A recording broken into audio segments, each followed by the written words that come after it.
U.S. has made a major blunder, in my view, the weakest foreign policy team probably in U.S. history. The U.S. Has blundered by weaponizing the dollar. We use economic sanctions. Will we overuse economic sanctions? The U.S. did use economic sanctions against Iran in 2011, 2012. But U.S. economic sanctions only work if three conditions are met. Number one, the target has to be a small to medium-sized economy. Number two, the target has no alternative payment channels. They don't have anywhere else to go. Number three, they don't have a lot of hard currency or gold. None of these conditions apply to Russia. The United States is imposing sanctions on Russia in connection with the Ukrainian war. Our sanctions are going to fail. And two, they will worse than fail. They will actually boomerang and hurt the United States more than they hurt Russia.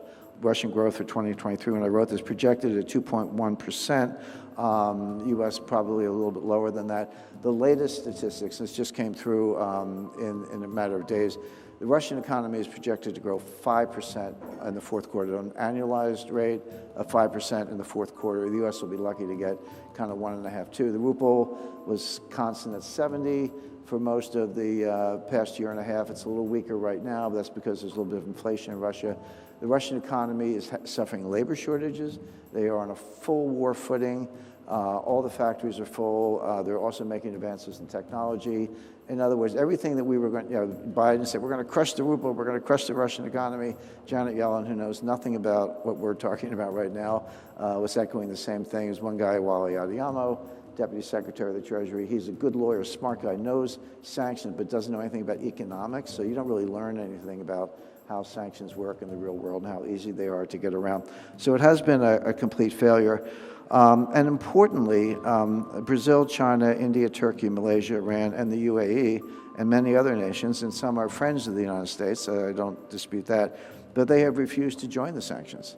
I mean, sanctions only work if, most of the countries in the world join you, but a lot of really important countries have not. They're not anti-U.S., but they're just, not our war in Ukraine, not our business. We want to do business, and we're not joining the sanctions.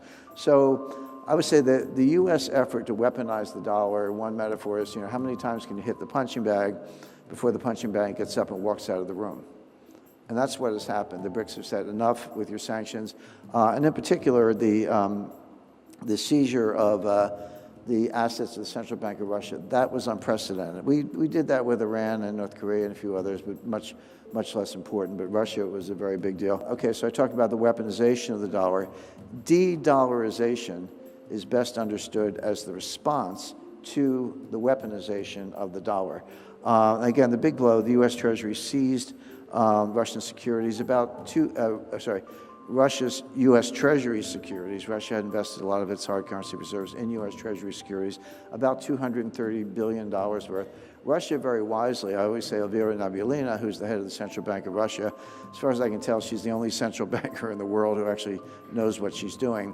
But she spent the last 10 years buying 2,000 metric tons of gold, actually more than that. Russia's gold went from 600 metric tons to almost 3,000 metric tons over the course of the last 11 years. It's up to 25% of Russia's total reserves are in gold. This is physical gold in Russia, not digital. You can't freeze it. You can't seize it. The United States can't do anything about it. So that was a great insurance policy and a great cushion that she engineered. But the one thing that most troubles me right now, we have technically frozen those Russian assets, the securities. They're all in digital form. I would say that the dollar is the best cryptocurrency in the world. It's all digital. The Treasury and the Fed keep the ledger. The Russians can't do it. But we haven't actually converted it. We haven't said we're seizing it. We've said we froze it. Now there's a movement in the United States to actually either take the Russian securities or maybe just the interest that they pay and basically seize that money, take it over, and then use it to pay for the war in Ukraine. People think it's a very clever idea. This will do more damage to global confidence in the dollar than anything else I can imagine. More than inflation, more than money printing, and all the things people talk about. If you do that, first of all, you're defaulting on U.S. Treasury securities. Russia earned the money, they bought them, we took them, and now we're going to convert them to our own use. That's a default. I don't care what you call it. And it may be a selective default, but it's still a default. If you're Saudi Arabia or perhaps UAE or China or any other country, you're looking at this, you're saying, hey, what if the U.S. wakes up and decides they don't like what I'm doing? They don't like my policy.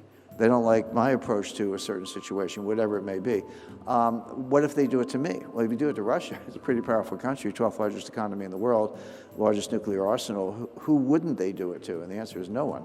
So at that point, you're driven to get out of the dollar. It's not that you hate the dollar, you absolutely don't want dollars, but for your own preservation, you have to move to other asset classes. And of course, are you really better off with the euro? Probably not, because the euro is a little bit of a lackey to the United States. So what you really want, you may want your own currency in the end, and that's what the BRICS currency is about, but in the short run, you'll want gold, physical gold, because they can't take it.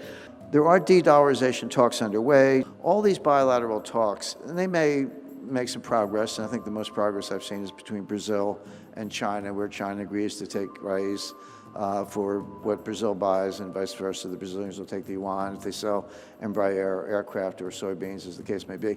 But the key to any of that is, if you're the seller, what do you do with the money, right? You're Russia, you sell oil to India, and they pay you in rupees. What are you going to do with the rupees? I mean, how much curry do you actually need? The answer is probably not much, and you can have the rupees in the bank account that doesn't have to go through SWIFT, but you can't do anything with it. And that's the limitation on any bilateral transaction currency arrangement. Even China, Russia, I mean, what's Russia going to do with the yuan? Well, they can go shopping in China to a certain extent, but that's very limited. What you need, the key to a new currency, and this kind of comes back to the BRICS, you need a large membership. You need 20 or 30 countries. There are only 19 members of the euro, and it's a very successful reserve and transaction currency. So what the BRICS did in Johannesburg, I'm enough of a geek. There's a 24-page single-spaced communique. I read the whole thing. It barely mentions the new currency. It just mentions it in passing in one little place, not much at all. And people said, hey, Jim, you said there was going to be a big deal about the currency. And I said, well, there was. But the big deal was the expansion of the membership. Because now, let's just say you have 20 or 25 member countries, and you're Russia, and you sell oil to India, and you get paid not in rupees, not in dollars, but in the new BRIC currency. Well, now you can go shopping all over the world. You can buy Brazilian aircraft. You can buy Chinese manufactured goods. You can buy technology from India, et cetera.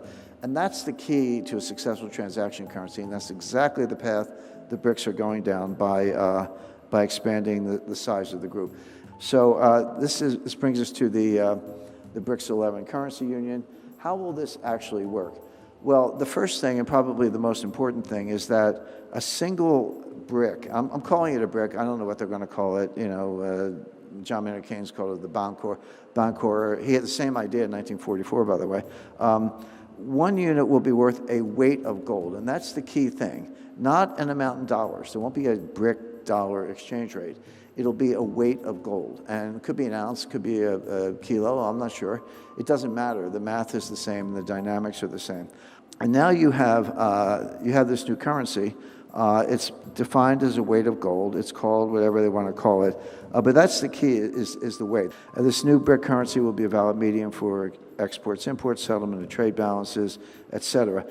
Reserve currency status will take longer. A lot of people they're either not familiar or don't make the distinction between a transaction currency and a reserve currency. It could be the same currency, but they're two entirely different functions. Reserve currency is much more difficult. That can wait for the future, but transaction currency, when we were kids, we traded with baseball cards and bottle caps. The BRICS currency will do just fine. Now, there's a lot of misunderstanding about this. I'm going to spend a minute on what the BRICS currency is not, because you hear this quite a bit. There's not going to be a petro-yuan. The oil is not going to be priced in yuan, maybe on a small scale on a bilateral basis, but that's not coming. There's no petro-ruble. Those currencies don't have wide acceptance. They don't really have reserve potential. It's a whole, we can spend an hour on why they don't, but take my word for it. And there's a problem with the rule of law. Does anyone really trust China or Russia when it comes to the rule of law? This will not be a new gold standard. If you have a BRICS currency, you're not going to be able to march down to the People's Bank of China and say, hey, give me some gold. They're not going to do that. As a matter of fact, the BRICS don't even need gold. The only country in the world, the only two countries that even come close to having enough gold to back a currency are Switzerland and Russia, but even they fall short. You need a lot more gold to back a currency with it. So it's not a new gold standard.